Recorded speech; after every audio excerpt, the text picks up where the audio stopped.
Does that work? Yes. Thank you. Thank you. Sorry. So recently completed restoration project out in Mason Valley. Just a little overview of the wildlife management area system. What we have are 11 areas around the state, totaling over 120,000 acres.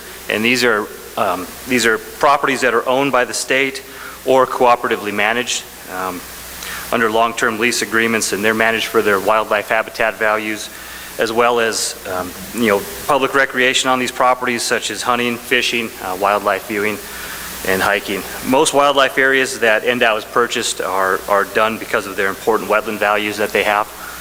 And then the Walker River Restoration Project took place at the Mason Valley Wildlife Area, which is located north of Yerington, just a few miles.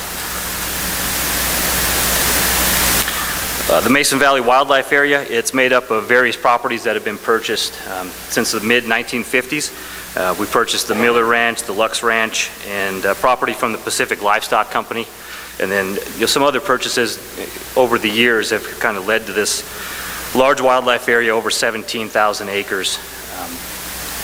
Where the restoration project took place is back in 2012 and 2013, the National Fish and Wildlife Foundation purchased about 1,600 acres on the southern end of the wildlife area, and they donated those properties to the Department of Wildlife to be added on to the Mason Valley Wildlife Area.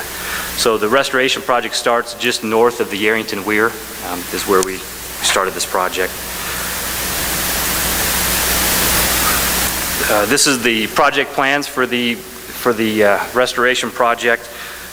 This project was started under the Goals of the Desert Terminal Lakes program, which was set forth to kind of repair degraded areas of riparian and river channel habitat. The slide shows the construction plans with the historic sinuosity in blue, and then the stuff it's been straightened out through that middle channel over the years. So that's the stuff that we were working on. And we also had a recreation trail that was part of this project. We'll discuss that later on in the presentation.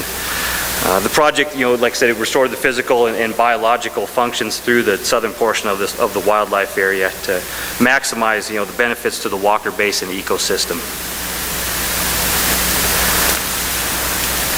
So this project was proposed by the U.S. Fish and Wildlife Service and NDOW a few years back to restore the river channel to a natural state, to reverse the human alterations that have been done to it for irrigation deliveries. This led to ecological habitat degradation along the river. The project helped restore the floodplain and natural hydrologic processes. The image on this slide here, the photo on the left shows a photo from 1938, prior to any alterations done to that. So the photo on the right then shows the river channel. What we had before the project, just a straightened channel to provide irrigation deliveries. This is a photo before the construction of the project. What it shows is how the river was channelized and levied and along the river here through that section. Another photo here shows some of the decline of the riparian vegetation communities. That was due because of the sediment deposition near the channel. So another survey, or part of the survey on this area, also found where the river was actually perched up above the valley floor, to where during high flow events water would leave the river channel and it had no way to make it back in stream. So part of this was reconnecting that floodplain. First part of the project dealt with vegetation enhancements. We had removal of invasive species along this section of the river. Most of it was Russian olive and salt cedar plants. They were removed from the channel and then replaced with native vegetation, species shown on this slide here. A lot of different willows, buffalo berry, cottonwoods, stuff that was historically found along the river.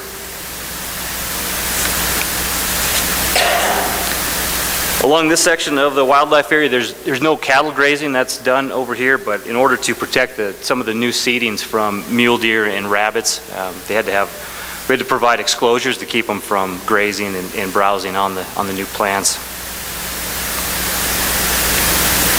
And then this photo here is one of the restored meanders just last month. You can see on the far side there's willows are becoming established already, and then on the near side there's buffalo berry and rose bushes that have been planted. So the features of this project, we went from 1.5 miles of channelized river to 2.5 miles of natural flow. This was done by recreating 9 river features, as you'd seen in those earlier photos. In-channel riffles were added by replacing sections of the sandy river bottom with river rock. That helps oxygenate water and benefits aquatic invertebrates and fish species. And as discussed earlier as well, we'd had the removal of the invasive plants through that and establishment of desirable vegetation. Just another post-project photo of one of the features that we connected. And we also did a recreational trail as part of this project. We currently have 2 miles that have been completed along the project site. We're looking, if additional funding can be found, we're going to look at doing maybe possibly 3 more miles of trails, a bridge across the river, kind of leading over to the west side. This photo here, I apologize the laser pointer doesn't show up on these screens, but the solid line shows the hiking area that we have. It's accessed off of Miller Lane and Lux Lanes. So the parking area up on the north end and then the trail that leads to the south. Currently in place, and then with that, this photo also shows where the proposed bridge location may be, and then additional miles of trail further to the south and then over to on the west side of the river. So the benefits of this project, like I said, we had the floodplain connection with sand removal from the channel during high flow events. We've got a more controlled discharge of floodwater onto the floodplain, enhance the native plant communities out there. Water quality was improved by the removal of sand. The vegetation plantings will help keep the water shaded, which will help increase oxygen levels and improve water quality. Vegetation for better habitat for wildlife, trails for public recreation, and we hope this project brings more people out to the wildlife area, and that helps support the local economy as well out there.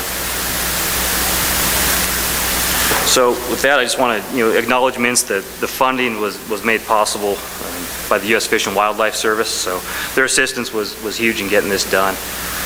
And then I'd also like to thank Deputy Director Jack Robb, Director Tony Wasley, Habitat Division Administrator Alan Janae, and our Senior Deputy Attorney General Brian Stockton. They played a huge role in keeping this project moving forward with some of the hurdles and obstacles that we had. So I want to thank them for being involved and helping get this project completed.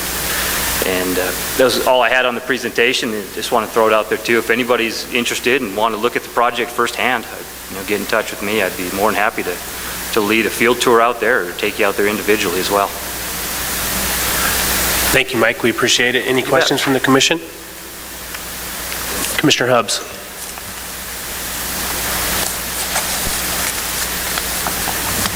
There we go. Yes, thank you. I thought that was very interesting. One of my questions was how, from a historical perspective, how did the channelization, or how did it typically occur? Was that just a regulated practice in the past where they let individuals go out and actually, channelize through man-made mechanisms, or was it just the use in and of itself that started to channelize the water? Yeah, most of that was done before the National Fish and Wildlife Foundation had purchased this section. It was privately owned, and that was common practice back then. And part of the Walker River Irrigation District, a lot of that section had been channelized just to make it more efficient for irrigation water deliveries, which didn't benefit wildlife habitat. So that's how it got straightened. And just one more question on that follow-up. So now have our regulations on the waterways changed so that landowners, even private landowners, are not able to channelize?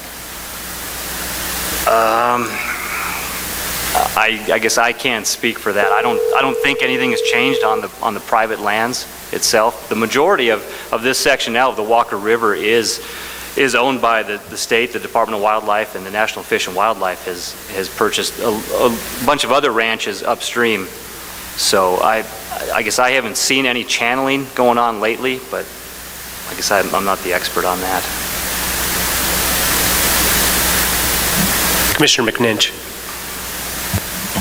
Thank you, Mr. Chairman. So, Mike, maybe I missed it here. We have a lawsuit that's involved as part of this project, I believe. Is that right? Did you? Yeah, I think. Did I miss something? Did you touch on it while we were talking, or maybe between you and Dag Ward?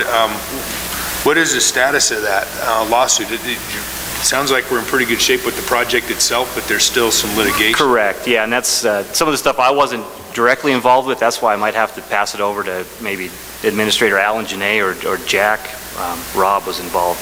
I don't want to give any wrong information on what the suit was and what has been discussed.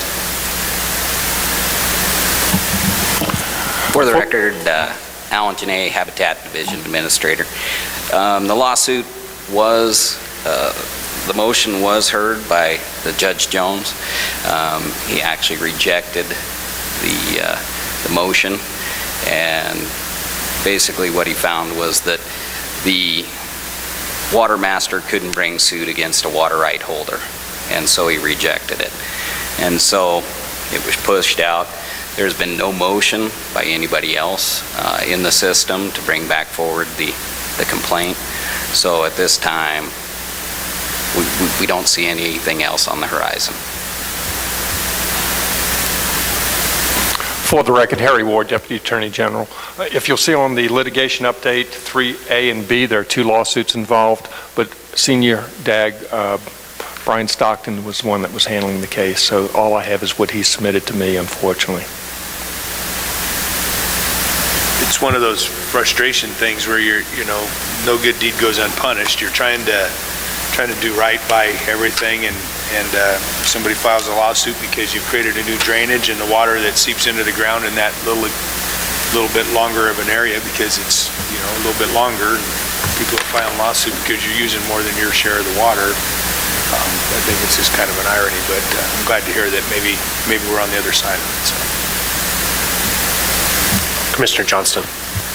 Just to touch on that, I think it was the Federal Water Board that brought the lawsuit, and it was really, when it was brought, the water right holders in Mason Valley really weren't aware of it. Even though the board is supposed to represent the decree right holders, a lot of them were unaware of the lawsuit and unaware of the project that was going on along the river. So I think there was, I guess if I would make one comment on a lesson learned, would be perhaps more communication when this type of thing occurs, especially to water right holders in these agricultural areas, because I think a lot of the farmers were unaware of what happened, were unaware that a lawsuit had been brought, and were unaware of what was going on at the management area. Not that they were opposed to it, but in a time when the state engineer is proposing water curtailment and other things, anything dealing with water anywhere in the state at any time is a very sensitive topic, especially in the communities where I live in Yerington. So I think if one lesson would be maybe better communication to the public as to what the project is, the benefits of it, and how it wouldn't impact the water right holders in that regard. So. Yes, and just to clarify, is that we did have presentations both in front of the board, the Water Commission, and then also in front of Yerington. I believe it was the City Council. We went out and we hosted meetings there to make sure that we heard their voice and brought that forward. But absolutely, I think as far as the water right users, I think there were some around us that clearly understood what was going on, but probably the majority of the valley may not have understood, because the meeting with the city was not that well attended. Anything further from the commission? Seeing none, thank you, gentlemen. Anything further, Director? Thank you, Mr. Chairman. I would just like to extend my thanks to Staff Specialist Zarodka and Chief Game Warden Turnipseed for these presentations. I think they both demonstrate the breadth of some of the tasks that we have. Certainly the ecological benefits of returning sinuosity to the river will have huge benefits, not only through the creation of additional riparian habitat, but the recharge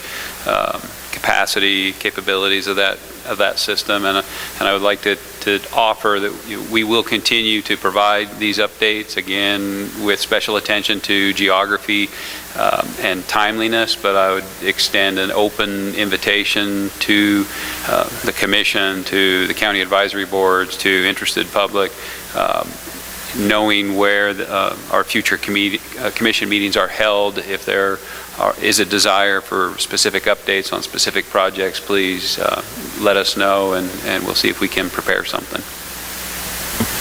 Thank you, Director Wasley. Moving on to agenda item number 4,